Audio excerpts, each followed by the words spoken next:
प्यारे भक्तों नमस्कार। माँ शीतला आध्यात्मिक ज्ञान चैनल में आप लोगों का स्वागत है। भक्तों, आज मैं आपको राजा रंतिदेव की कथा सुना रहा हूँ। कृपया ध्यान पूर्वक सुनिएगा।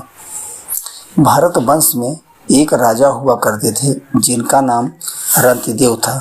रंतिदेव का निर्मल यश इहलोक और परलोक में सब जगह गाया जाता है। रंतिदेव आकाश के समान बिना परिश्रम के ही दैववश प्राप्त वस्तु का उपभोग करते। इस तरह दिनों दिन उनकी पूंजी घटती गई। दैव की कृपा से जो कुछ मिल जाता उसे भी दे डालते और स्वयं भूखे रहते। वे संग्रह परिग्रह ममता से रहित तथा बड़े धैर्यशाली थे और अपने कुटुंब के साथ दुख भोग रहे थे। एक बार लगातार 48 दिन ऐसे बीत गए कि उन्हें पानी तक पीने को नहीं मिला। 49वें दिन प्रातः काल ही उन्हें कुछ घी, खीर, हलवा और जल मिला। 49वें दिन फिर जब उन्हें कुछ घी, खीर, हलवा और जल मिला, उस समय उनकी स्थिति ये थी कि उनका परिवार बड़े संकट में था। भूख और प्यास के मारे वे लोग कांप रहे थे। परंतु ज्यों ही उन लोगों ने भोजन करना चाहा, जब ही एक ब्राह्मण अतिथि के रूप में आ गया। रंतिदेव सब में श्री भगवान के ही दर्शन करते थे। अतएव उन्होंने बड़ी श्रद्धा से आदर पूर्वक उसी अन्न में से ब्राह्मण को भोजन कराया। ब्राह्मण देवता भोजन करके चले गए। अब बचे हुए अन्न को रंतिदेव ने आपस में बांट लिया और भोजन करना चाहा। उसी समय एक दूसरा शूद्र अतिथि आ गया।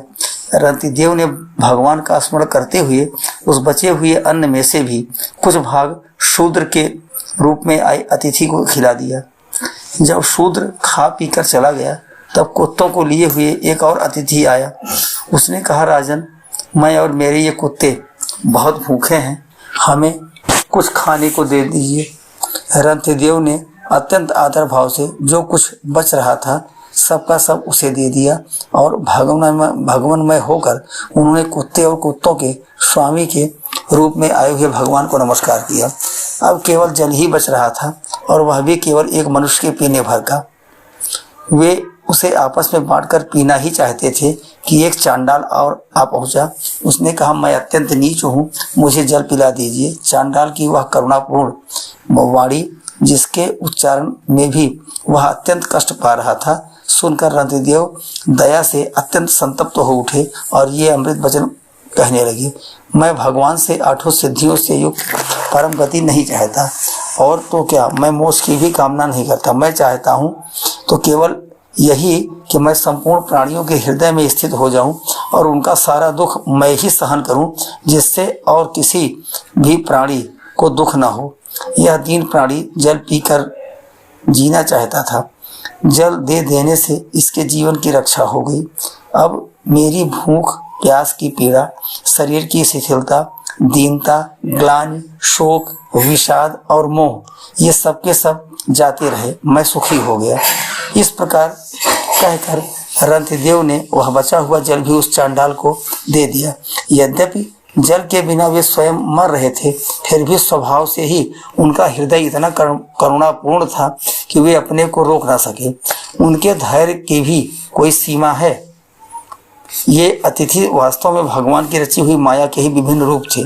परीक्षा पूरी हो जाने पर अपने भक्तों की अभिलाषा पूर्ण करने वाले त्रिभुवन स्वामी ब्रह्मा, विष्णु और महेश तीनों उनके सामने प्रकट हो गए।